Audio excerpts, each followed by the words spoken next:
Hola, ¿qué tal? Muy buen día. Soy el doctor Pepe José Luis García García y tengo dos noticias muy padres, al menos personalmente, que me gustaría compartirles a ustedes. La primera es que hoy, siendo 26 de enero del 2026, me han dado resultados del examen de Consejo de Medicina Interna y por fortuna lo hemos pasado. Es decir, ya somos médicos internistas que estamos siendo avalados por el Consejo de Medicina Interna. Y la segunda gran noticia es que me puse frenos dentales y pues empezamos una travesía en la cual pues también vamos a arreglarnos esa mala oclusión y por fin después de muchos años tener una sonrisa bonita. Y pues ya cerrando el paréntesis, el día de hoy vamos a hablar de lepra y vamos a conocer algunos aspectos de inmunidad para que nos queden claro, por ejemplo, qué es la inmunidad TH1, qué es la inmunidad TH2 y van a darse cuenta que en esta enfermedad que es la lepra, vamos a aprender mucho de inmunología y claro, de infectología. Pero me gustaría que hagamos esas acotaciones en la parte de inmunidad en lepra. Como siempre, empezamos por definiciones. La lepra es una enfermedad que es transmitida por la Mycobacterium leprae. Esta micobacteria fue descubierta por Armand Hansen, el cual, pues, de hecho, la micobacteria de la lepra, Mycobacterium leprae, también es conocida como el bacilo de Hansen en honor a este hombre que la descubrió. La lepra se caracteriza por ser una micobacteria en forma de bastoncillo alargado que mide entre 1 y 8 micrómetros. Está incurvado en uno de sus extremos y es un microorganismo intracelular. Cuando nosotros vemos un tejido que está infectado por lepra bajo el microscopio y vemos que hay masas de muchos bacilos, lo conocemos o lo llamamos a eso como globias, globias de bacilos. A pesar de que la enfermedad de la lepra ha sido muy estigmatizada de manera histórica, porque la gente cree que es muy contagiosa, la verdad es otra. Las micobacterias tienen muy baja virulencia y muy mínima patogenicidad. Aunque claro, ustedes van a encontrar, que, por ejemplo, en algunos tejidos histológicos o en tejidos de biopsias de tejidos, podemos encontrar una cantidad inmensa de bacilos. Por ejemplo, en un centímetro cúbico de tejido infectado se pueden tener hasta 7.000 millones de bacilos. Estos bacilos tienen un periodo de crecimiento muy lento, incluso de 20 días, para que un bacilo pueda darle lugar a otro bacilo. Pero volvamos un poquito a eso de la historia, y es que es una enfermedad muy estigmatizada. Primero, por el desconocimiento que se tiene, usualmente yo o algún médico, alguien del gremio médico va a decir infección por lepra y lo primero que una persona que no tiene conocimiento médico o incluso personas que están dentro del gremio van a decir, ay, es una persona a la que se le está cayendo la piel, que se le está cayendo el tejido a pedazos, la nariz. Y eso era antes, eso es historia pasada. También es parte de una estigmatización porque vamos a ver que la bacteria, la lepra, es muy difícil de contagiarse. No digo que sea imposible, pero vamos a ver que hay algunas situaciones en las cuales hay personas que tienen mayor susceptibilidad para tener una infección de lepra. Quédense porque está bueno el video. Históricamente se han tratado de hacer cultivos de hecho de la Mycobacteria leprae, por ejemplo, en ratoncitos, pero no se ha logrado que desarrollen o no haya una incubación de la Mycobacterium leprae en otros animalitos. En los ratoncitos sí se puede, pero tiene que haber condiciones muy específicas. Primero, el ratoncito tendría que estar o radiado o debiste haberle quitado el timo, o sea, debe estar timectomizado para que pueda desarrollar esa micobacteria. ¿Y eso por qué? Pues es un animalito que le estás quitando, estás barriendo con todas sus defensas. Entonces, es un entorno en el cual pues puede crecer la micobacteria. En los múltiples intentos que se han hecho por cultivar la bacteria fuera del cuerpo humano, en 1971, Kirchheimer y Storrs pudieron inocular con éxito en el armadillo de 9 bandas, pues estaba Mycobacteria. Hay algunas características que hacen que este animalillo sea susceptible al contagio por la Mycobacterium leprae. Algunos teóricos dicen que tal vez es por su baja temperatura que maneja, que es de 30 grados centígrados. Otros dicen que se logra desarrollar porque pues, es un animalito que tiene una larga vida comparado con un ratoncito que los armadillos llegan a vivir más de 5 años. También se ha reportado otros estudios en los cuales se dice que también los elefantes pueden ser portadores del Mycobacterium leprae y hay algunas asociaciones en las que dicen que pues podrían considerarse como un factor de riesgo para la infección, pero ojo, o sea, tendrías que ser un cuidador de estos animalitos y estar expuesto por muchos meses o años para tener ese riesgo de contagio. También más adelante van a ver que tendríamos que estar en contacto muy prolongado y muy cercano con un pacientito que tenga lepra para que seamos susceptibles de la infección. Entonces, como ya lo he recalcado en este video, es una enfermedad poco transmisible. De hecho, el bacilo es abundante en mucosas, sobre todo en la mucosa nasal, la respiratoria en general, en la piel, aunque no se circunscribe a ellas, y también se puede encontrar en la sangre, en la leche materna, en semen, orina y ese son, pues ese bacilo lo podemos encontrar prácticamente en todos los tejidos del cuerpo. Se ha teorizado que la transmisión se puede hacer a través de contacto persona a persona, pero también la transmisión puede hacerse a través de gotitas de flush. Y de hecho, el gremio médico y el gremio de investigación está más a favor de que el contagio pueda ser a través de gotitas de flush que pueden llevar millones de bacilos. De hecho, en 10 minutos pueden generarse más de 200.000 gotas a una distancia de 1 metro. Pero, ojo, recalco y resalto, es necesaria una convivencia íntima y prolongada para adquirir la infección, es decir, vivir junto con otra persona que tenga esta enfermedad y la exposición tiene que ser de meses a años para que seamos susceptibles de tener un contagio por Mycobacterium leprae. Epidemiológicamente aquí tenemos un mapa de calor a nivel global de los casos que se han reportado de lepra, al menos en el año 2023. Esto lo saqué de un artículo de Nature y como podemos ver, los países en los cuales se han reportado más de 10.000 casos en ese año han sido países como Brasil y la India. México también es un país donde hay una prevalencia relativamente intermedia de contagio de Mycobacterium leprae, en el cual tenemos que se han reportado entre 100 y 1.000 casos en un año. Estamos de manera similar a Estados Unidos de América y China, para mostrar pues estos ejemplos. Donde prácticamente no se reportan casos de lepra, por ejemplo, podemos ver en estos colorcitos donde tenemos pues el azul más clarito que sería, por ejemplo, Países Bajos, Groenlandia, etc., etc. Ahora bien, hablemos un poquito más de la susceptibilidad que tiene la gente para poder infectarse de lepra. Rothberg, esto es muy importante para que entendamos la infección de lepra. Rothberg sugiere la existencia de un factor natural de resistencia que es conocido como el factor N.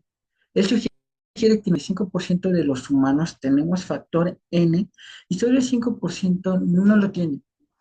Entonces, ese 5% de población que no cuenta con factor N es susceptible de tener esa infección por lepra. Se dice que la resistencia a Mycobacterium leprae se hereda en forma dominante y la predisposición a la infección se hereda en forma recesiva y eso también es importante porque más la que hay mayor posibilidad de que yo herede la resistencia a una infección por lepra que heredar la predisposición a la infección. Antes del año 1948, los casos se clasificaban según las lesiones cutáneas más evidentes. Los clasificaban en pacientes que tenían lesiones tuberosas, maculosas, lesiones a nivel nervioso, máculas anestésicas simples o un cuadro mixto. Más adelante vamos a ver pues, cómo es el cuadro clínico de la lepra, pero se van a dar cuenta y se van a terminar quedando con la moraleja de que usualmente son pacientes que tienen manchas hipocrómicas anestésicas o sin sensibilidad, pero eso lo vamos a ver más adelante. A partir del año de 1948 se impuso el concepto sudamericano de polaridad y este concepto nos habla de que existen dos clases opuestas en sus características como dos enfermedades diferentes producidas por un mismo agente causal. Aquí es importantísimo la inmunidad. Me habla de que la infección puede ser lepromatosa o una infección puede ser tuberosa, pero eso depende del tipo de inmunidad que domine en el paciente al momento de la infección.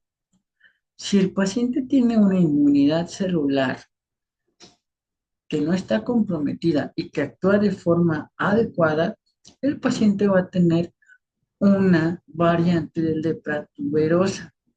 Sin embargo, si el paciente en ese momento de la infección tiene alteraciones de la inmunidad celular, y recuerden, la inmunidad celular me ayuda a matar microorganismos intracelulares, pero si tiene ese compromiso ese paciente de su inmunidad celular y el paciente responde a la micobacteria con inmunidad humoral, lo que vamos a tener es que vamos a tener una variante de lepra lepromatosa.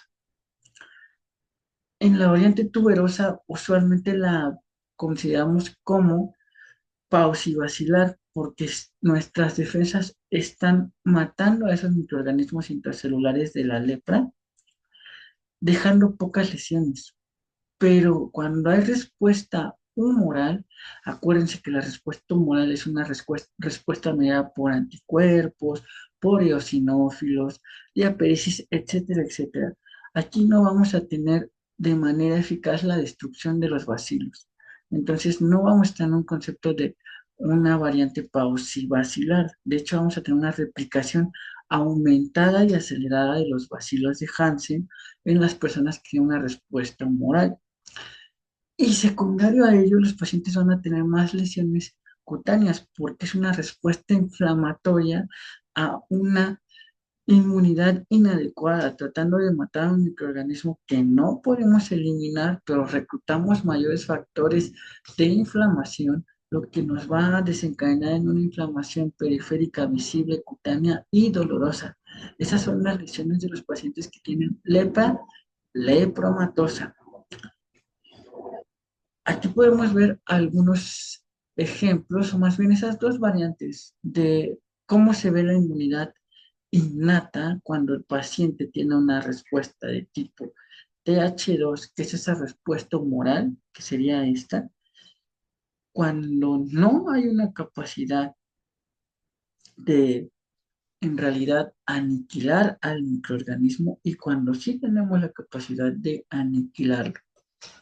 Dos cosas importantes. El paciente que tiene una infección de lepra lepromatosa es aquel que tiene una respuesta principalmente humoral.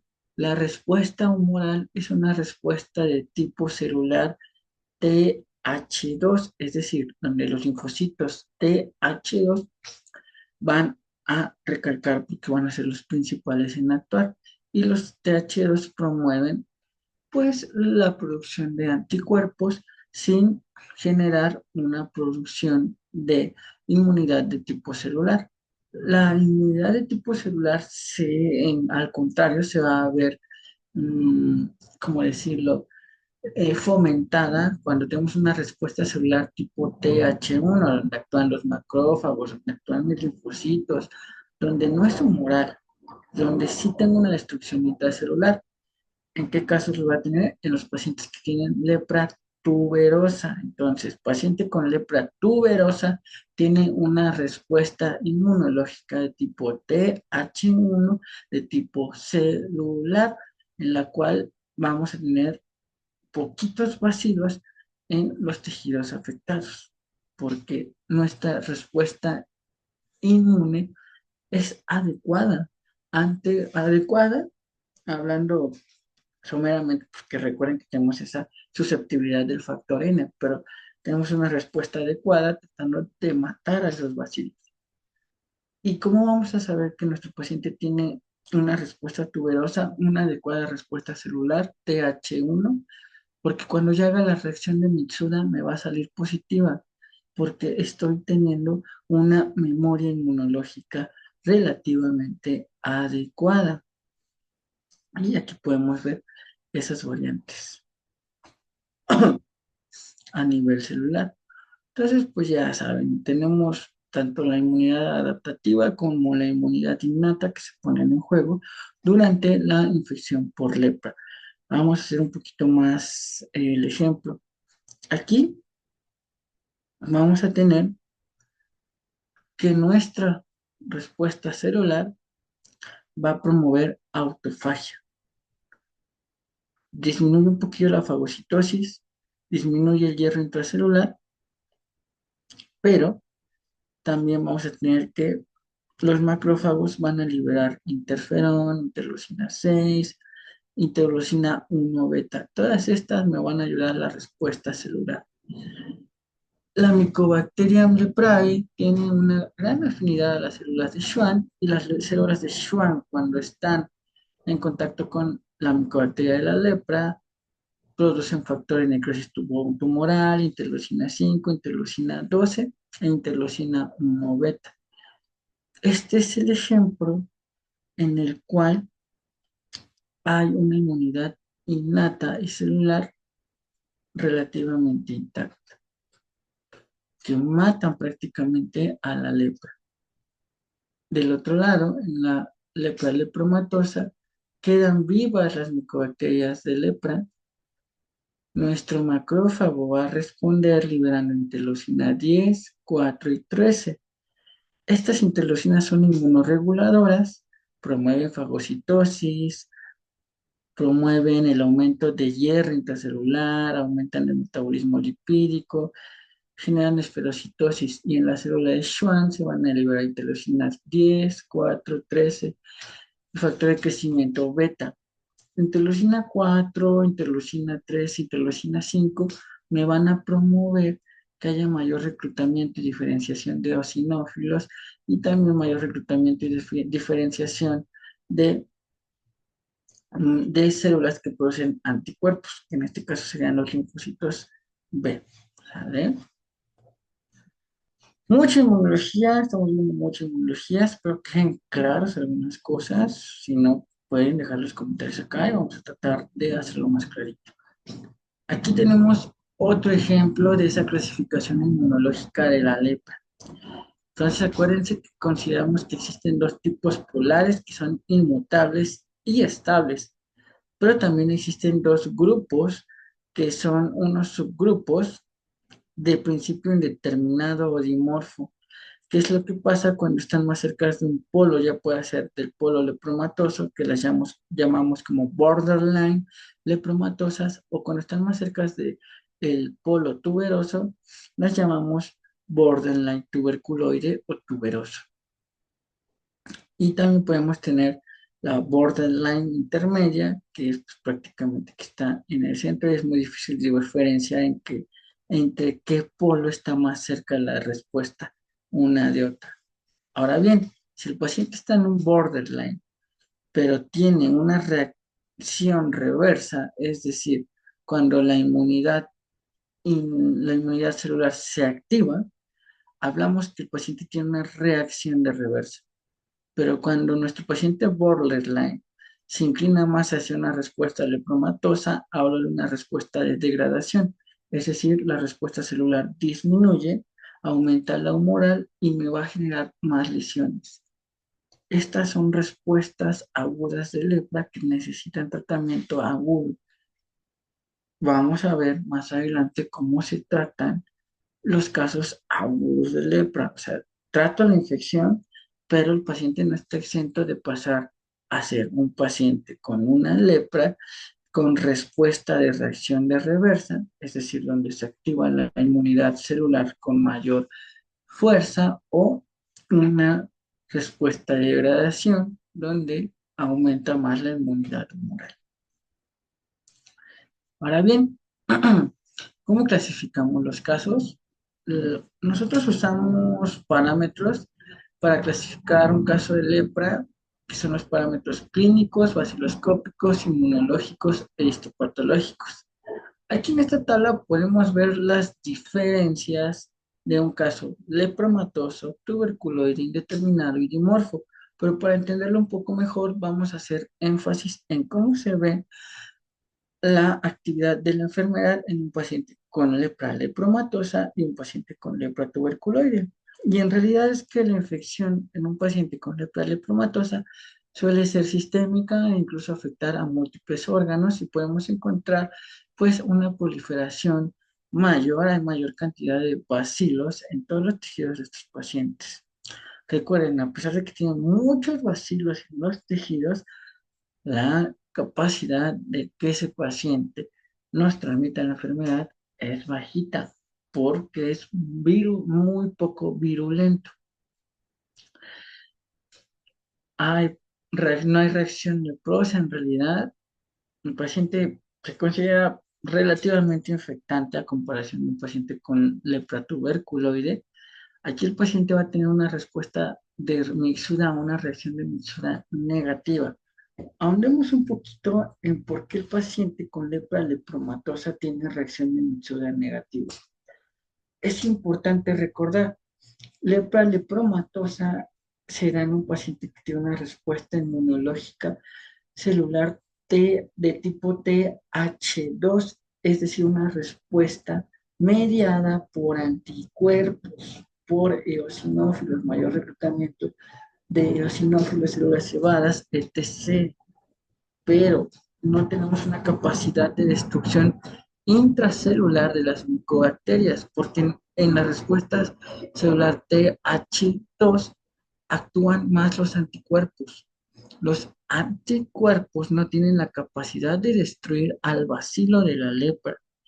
En cambio, hacen mayor reclutamiento celular, hay mayor quimiotaxis, mayor diapéresis de otras células que van a degranular y van a darme un proceso inflamatorio en los tejidos que están alrededor de la micobacteria. Ahora bien, caso distinto en el paciente que tiene una lepra tuberculoide o tuberculosa. Aquí las lesiones suelen ser localizadas, es decir, no están a nivel sistémico. El paciente se considera no infectante porque tiene una reacción, una respuesta celular adecuada que permite destruir a la Mycobacterium leprae. Es por eso que en estos pacientes sí tenemos una reacción de Mitsuda positiva, porque la inmunidad está respondiendo de manera adecuada. Suelen formar granulomas tuberculoides, que vamos a ver más adelante imágenes de estos granulomas, y suelen ser pacientes con lesiones regresivas. Entonces, el conocimiento inmunológico de la lepra inició propiamente con los trabajos de los leprólogos japoneses Hayashi y Mitsuda. Esto fue por ahí de los años 1919. Los pacientes que tenían gran cantidad de bacilos no respondían a la lepromina, es decir, no tenían una reacción de Mitsuda positiva. Pero en la lepra lepromatosa, por eso se habla que en la lepra lepromatosa hay una dicotomía inmunológica que no existen en unos casos tuberculoides. Es decir, a mayor cantidad de bacilos que tengo, menor respuesta de inmunidad celular voy a tener. Y esa es esa relación que tenemos en esta gráfica entre los bacilos y la reacción de Metsura. Entonces, si hablamos de ese modelo inmunológico, o sea, quiero que quede claro cómo es la inmunidad celular tipo TH1 y la inmunidad tipo TH2, saber que existen dos formas de respuesta inmunológica ante una infección por lepra.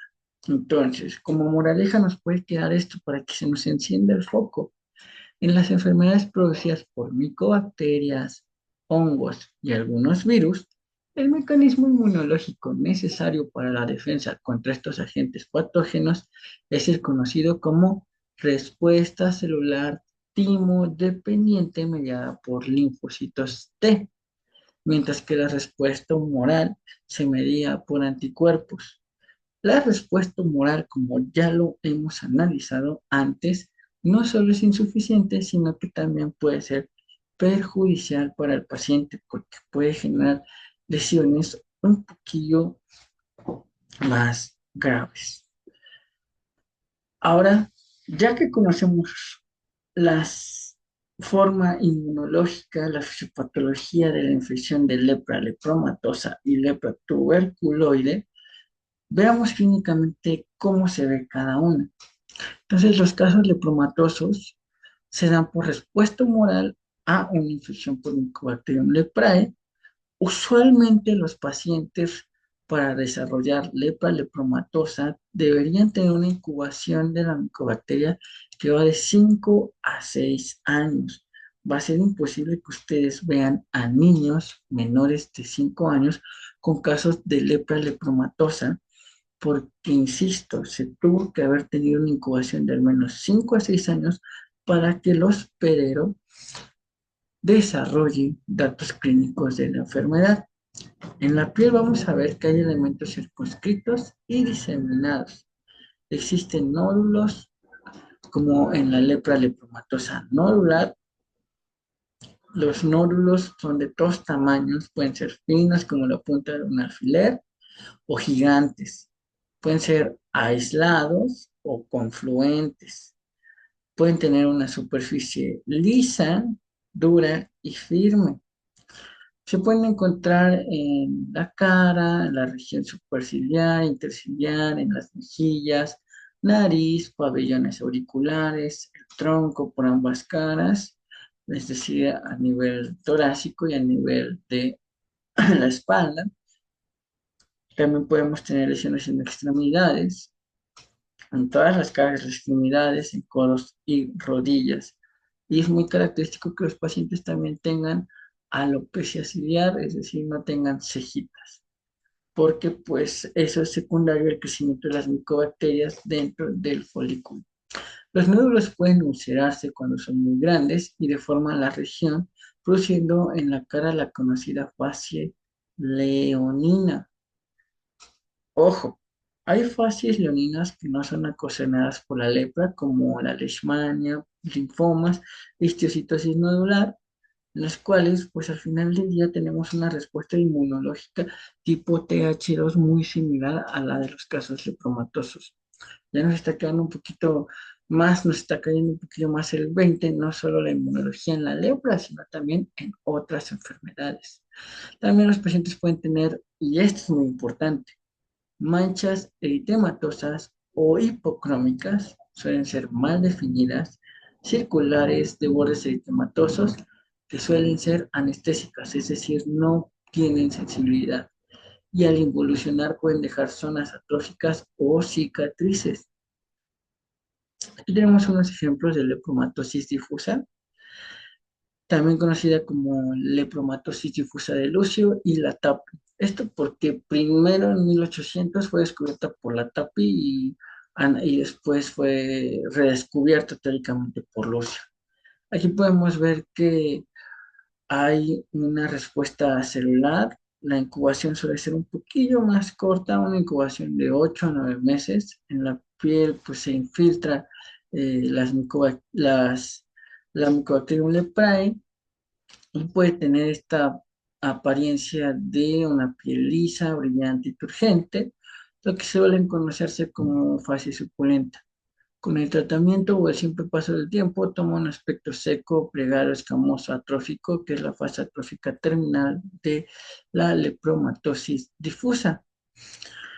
La caída del pelo en la lepra se debe a que en los anexos, como en los folículos pilosebáceos y glándulas sudoríparas, se ahoga el crecimiento de ese vello facial porque hay un infiltrado lepromatoso donde crecen micobacterias leprae en lugar de estos folículos, y esto nos genera pues esa alopecia en distintas regiones, que es raro porque usualmente los pacientes no tienen alopecia de cuero cabelludo, sino más que en otras regiones como por ejemplo la región superciliar. En la lepromatosis difusa también es importante recordar la mucosa enrojece y se congestiona, produciendo constipación nasal continua. Por eso decimos que también tiene manifestaciones respiratorias. Hay salida de mucosidad sanguinolenta o franca epistaxis cuando ya hay ulceraciones. La inmunidad tipo TH2, la respuesta inflamatoria, la respuesta inadecuada a la infección de la micobacteria lleva incluso a la destrucción del tejido cartilaginoso de la nariz y nos puede generar nariz en silla de montar derivada de esa destrucción inmunomediada del cartílago. Entonces es algo muy similar a lo que pasa en la granulomatosis de Wegener. A la inspección, pues lo que comentamos, se observa mucosa enrojecida, tumefacta, ulcerada y cubierta de costras. Y pues todo termina con atrofia de mucosa y perforación de ese tabique cartilaginoso. Los pacientes pueden tener reacciones continuas inflamatorias a la infección por lepra y eso puede ocasionar amiloidosis renal que termina en una insuficiencia renal crónica, que es una causa frecuente de muerte en pacientes con lepromatosis. Ahora, ya tenemos un poco de hablar de la lepra lepromatosa, hablemos ahora de la lepra tuberculoide. Y es que en los casos tuberculoides, clínicamente se afecta solo la piel y nervios periféricos. No hay afectación sistémica y no hay reacción leprosa o ataque a mucosas ni anexos. Y desde el punto de vista baciloscópico se caracteriza porque hay ausencia de bacilos o presencia de muy poquitos. Por lo tanto, pues teóricamente no es contagiosa esta entidad. En tanto que desde la perspectiva inmunológica, estos pacientes con tuberculoide tienen inmunidad celular no solo normal, sino que quizá incluso está hiperdesarrollada, por lo que no destruye el bacilo, sino que origina también hipersensibilidad al mismo bacilo, lo que explica el carácter a veces destructivo de las lesiones de la lepra tuberculoide, sobre todo a nivel nervioso, que nos puede generar crisis de lepra, que vamos a ver más adelante. Desde el punto de vista histológico, pues la lepra tuberculoide se caracteriza por eso, por formación de granulomas de defensa, el cual es conocido como granuloma tuberculoide. En la piel, como se ve entonces la lepra tuberculoide, como podemos ver aquí, son lesiones más localizadas, son asimétricas, son menos lesiones, se encuentran en escaso número a comparación de una lepra lepromatosa. De preferencia se sitúan en cara, tronco, nalgas y los miembros superiores e inferiores y se constituyen por placas nodulares infiltradas de apariencia escamosa, circular, oval o anular, o de figuras ciertamente caprichosas que siempre van a estar bien limitadas y que suelen tener incluso un borde más activo que el centro y remedan como a lesiones de tiña o psoriasis, pero mucho ojo, estas lesiones típicamente son anestésicas. El paciente pierde sensibilidad en las lesiones cutáneas. También puede haber pacientes que presenten nódulos que son pequeños, de aspecto brillante, liquinoides, suelen ser duros y firmes, y el centro de las placas van tomando con el tiempo un aspecto atrófico. Su tamaño puede variar desde medio centímetro hasta 20 a 30 centímetros, como podemos ver aquí en el brazo de este paciente. Es importante saber que todas las lesiones tuberculoides tienden a la curación espontánea en algunos meses, dejando una zona atrófica permanentemente disestésica que puede servir para el diagnóstico retrospectivo. Una lesión que ya sanó, pero deja lesiones a nivel nervioso. Hablemos un poquito más de las alteraciones neurológicas de la lepra. Como vimos al inicio, Mycobacterium leprae tiene una gran afinidad a las células de Schwann. De hecho, en las células de Schwann se desarrolla un proceso proinflamatorio por las interleucinas que comentamos previamente, que generan inicialmente dolor, lo cual después lleva a la muerte del tejido nervioso, un proceso inflamatorio alrededor del tejido nervioso colonizado por Mycobacterium leprae y genera esas lesiones hipoestésicas o anestésicas. Podemos tener datos de neuritis caracterizados, por ejemplo, por neuropatía periférica sensitiva, que suele ser la más temprana. Se caracteriza por hipoestesias, anestesias térmicas dolorosas al tacto. Suelen tener un inicio asimétrico, generan pérdida de sensibilidad en las regiones donde el paciente tiene manchas cutáneas. Pueden ser en dedos, en las plantas del pie, en cualquier parte que el paciente tenga lesiones cutáneas. La pérdida térmica y el dolor son las primeras manifestaciones que pueden tener estos pacientes. Después, la neuritis puede evolucionar a una fase de neuropatía motora que sí aparece más tarde. Hay daño axonal y hay compresión nerviosa y las manifestaciones pueden ser mano en garra porque hay afectación del nervio cubital más el mediano. Puede haber caída del pie por afectación del nervio peroneo común y debilidad interósea y atrofia muscular distal. También puede existir neuropatía autonómica donde hay afectación de fibras simpáticas. Clínicamente vamos a encontrar que son lesiones anhidróticas, es decir, el paciente no suda en las lesiones cutáneas. Y eso es un dato patognomónico de las lesiones de lepra. El paciente puede tener piel seca, fisurada, pérdida del vello, como ya vimos, edema crónico y trastornos de la vasorregulación. Es importante hacer la acotación de las lesiones anestésicas, anhidróticas, hipopigmentadas, para que lo recuerden hoy y siempre. También puede haber engrosamiento de los nervios periféricos, el cubital es el más frecuente, pero puede haber también engrosamiento a nivel del nervio mediano, el radial superficial, el peroneo común, el tibial posterior y el nervio facial. Sin duda, el paciente también puede presentar neuritis aguda, que es una urgencia neurológica. Suele ocurrir en reacciones tipo 1, donde el paciente puede encontrarse también con eritema nodoso leproso. La clínica característica es que el paciente va a tener dolor neurítico intenso, déficit sensitivo, motor súbito y hay un riesgo de daño irreversible. El paciente va a tener dolor intenso aquí como este monito que puse en esta imagen. También hay algunas otras reacciones leprosas que pueden ser graves, que nos generan síntomas generales como fiebre, anorexia, náuseas, vómito, astenia, arinamia, cefaleas, artralgias y mialgias. Prácticamente el paciente cae en cama. Hay síntomas cutáneos, aparecen nuevas lesiones que caracterizan a los siguientes tres síntomas, que son el síndrome de eritema nodoso, el síndrome de eritema polimorfo y el síndrome de eritema necrosante o fenómeno de Lucio, que es una vasculitis leucocitoclástica con necrosis mediada por una respuesta de hipersensibilidad tipo 3, como se puede ver en esta imagen. En el eritema nodoso hay lesiones hipodérmicas dolorosas, fugaces, que se resuelven pero que aparecen en brotes que inician en miembros inferiores y suben a la cara.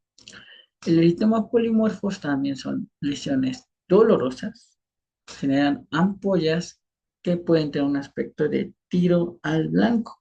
Y nuevamente énfasis en el eritema necrosante o el fenómeno de Lucio, que básicamente son estas vasculitis que ulceran el tejido del paciente y son graves. Entonces, ¿cómo yo voy a hacer el diagnóstico de lepra? Aquí, acuérdense, cuadro clínico. Prácticamente yo con un cuadro clínico altamente sugestivo de lepra, puedo decir, sí, este paciente tiene lepra. Pero también puedo realizar vaciloscopías. Debería o debo hacer biopsias en las lesiones cutáneas de los pacientes en búsqueda de bacilos. Recuerden, es muy probable que encuentre muchos bacilos en un paciente con lepra lepromatosa que tiene una reacción de Mitsuda negativa.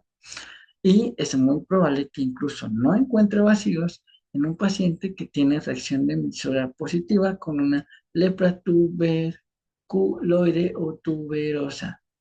Y El número de cruces en el reporte de la vaciloscopía va a depender del número de bacilos que encuentre. La leprominorreacción también es importante para el diagnóstico. Básicamente es la reacción de Mitsuda. Lo que se hace es administrar lepromina H, es decir, lepromina humana o de armadillo, que es la lepromina A. Esto es un antígeno que vamos a aplicar como cualquier otro. Se va a aplicar la décima parte de 1 centímetro cúbico por vía intradérmica en la cara anterior del antebrazo o en la región interescapulovertebral. Aquí pusieron esta reacción de Mitsuda en el antebrazo. Tras administrada esta lepromina, vamos a esperar 21 días. A los 21 días, yo considero que el paciente tiene una reacción de Mitsuda positiva si tengo al menos medio centímetro de lesión o de reacción de Mitsuda. Y acuérdense, solo me sirve para clasificar los casos, para saber si es una lepra lepromatosa o si es una lepra tuberculoide. Si es la reacción de Mitsuda es positiva en una lepra lepromatosa y es negativa en una lepra tuberculoide por los mecanismos inmunológicos que espero hayan quedado claros. Si no, coméntenme, hey doc, no quedó claro, haz un nuevo video de inmunología de lepra porque la verdad me revolviste mucho. O pongan un, si lo entendimos. Bueno, continuando.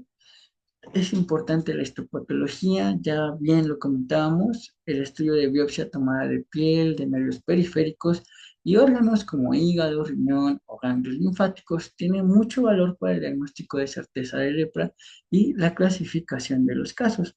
Aquí, por ejemplo, podemos ver los bacilos de Hansen en un frotis nasal y aquí una célula vaculada de Virchow llena de bacilos ácido alcohol resistentes.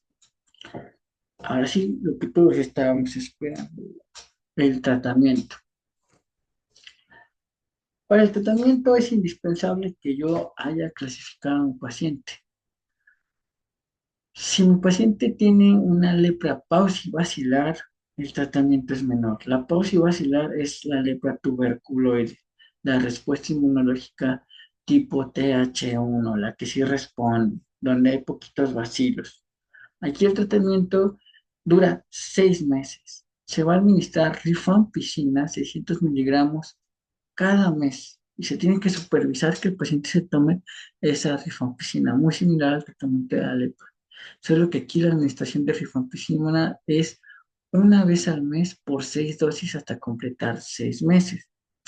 Pero la rifampicina no va solita. Le tengo que administrar a mi paciente también Dapsona. Dapsona son 100 miligramos vía oral diario por 6 meses. La dapsona, insisto, diario durante todo el tratamiento. La introducción de la dapsona en el tratamiento de la lepra ha logrado disminuir la prevalencia de la enfermedad en varios países. Por ejemplo, en África subsahariana bajó la prevalencia de 4-1 en 100.000 pacientes, que es un dato increíble. Ahora bien, si el paciente tiene una lepra lepromatosa, aquí cambia el tratamiento y el tiempo. En estos casos tendría que dar un tratamiento de 1 año, 12 meses. Aquí hay que administrar al paciente rifampicina 600 miligramos una vez al mes por 12 dosis. Asimismo, se va a administrar este medicamento que se llama clofazimina. Se dan 300 miligramos mensuales con la rifampicina y se está administrando 50 miligramos vía oral diario durante todo el año y se va a agregar dapsona 100 miligramos vía oral diario por 12 meses, similar al tratamiento de la lepra tuberculoide. Ahora bien, ¿se acuerdan que dijimos que teníamos algunas reacciones inmunológicas en los pacientes que tenían una lepra borderline? Es decir, que ni tenía un patrón de una lepra lepromatosa ni el patrón de una lepra tuberculoide. Pero cuando esa lepra borderline pasa a tener un predominio de inmunidad, ya sea humoral o celular, el paciente va a tener datos de respuesta de hipersensibilidad graves que necesitan manejo inmediato. Aquí, por ejemplo, en la reacción de reversa, ¿qué es lo que voy a tener? Y me voy a ir a esta diapositiva para que lo recordemos un poco más. La reacción de reversa es cuando un paciente borderline pasa a la polaridad tuberculoide, donde tenemos una inmunidad celular. Entonces hablo que estoy en el contexto de una inmunidad con respuesta de hipersensibilidad tipo 4 retardada. Aumenta la respuesta TH1 y es típica de la lepra tuberculoide. Aquí el paciente va a tener eritema e inflamación de las lesiones que ya habían salido. Va a empeorar la neuritis, se va a volver una neuritis dolorosa. Puede encontrarse pérdida de fuerza o sensibilidad, edema de manos y pies, cara, y no hay nódulos nuevos, solo empeoran los que ya tenía el paciente. Entonces, ¿qué es lo que vamos a hacer? Paso uno, AINES.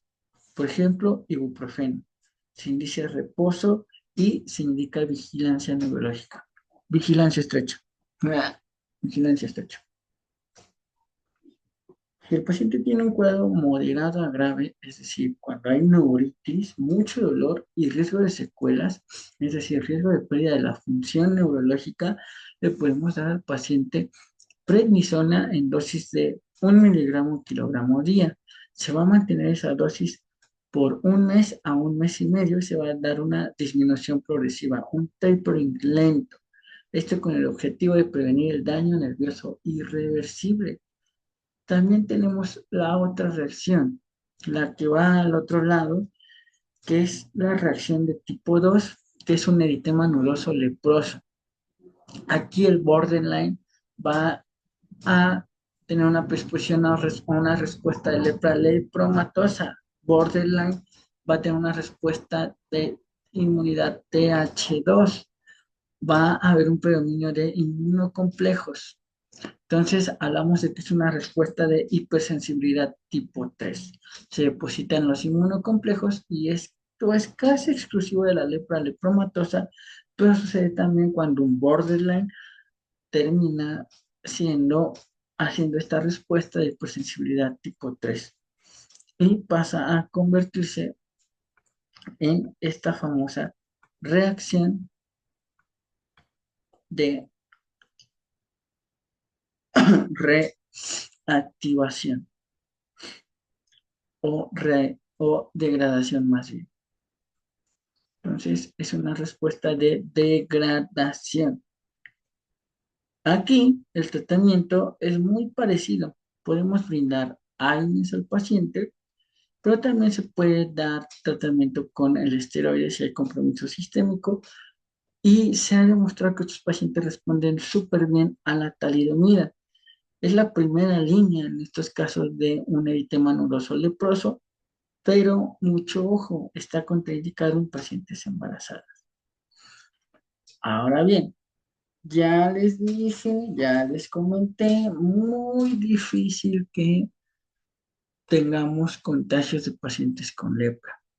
Sin embargo, hay en quienes sí tenemos que hacer una profilaxis post-exposición. Esa profilaxis post-exposición es con base en rifampicina, dosis única, 600 miligramos. ¿A quién le voy a dar esa profilaxis? Se la voy a brindar a pacientes que sean contactos cercanos de un caso positivo de lepra, es decir, prácticamente la familia de este paciente. Contactos intradomiciliarios, pacientes que tienen contacto social estrecho y prolongado, y especialmente en aquellos que tengan contacto con pacientes con lepra lepromatosa. Muy difícilmente un paciente con lepra tuberculoide va a ser contagioso, pero un paciente con lepra lepromatosa tiene posibilidad de hacer el contagio por las gotitas de flush que hablábamos al principio. ¿Cuáles son las contraindicaciones para la profilaxis post-exposición? Simples. Si pienso que el paciente tiene un diagnóstico de lepra activa, no doy un tratamiento profiláctico, doy el tratamiento para esa lepra. Si el paciente tiene tuberculosis activa, No le voy a dar la profilaxis, ya está con rifampicina. ¿Para qué agregar más tratamiento?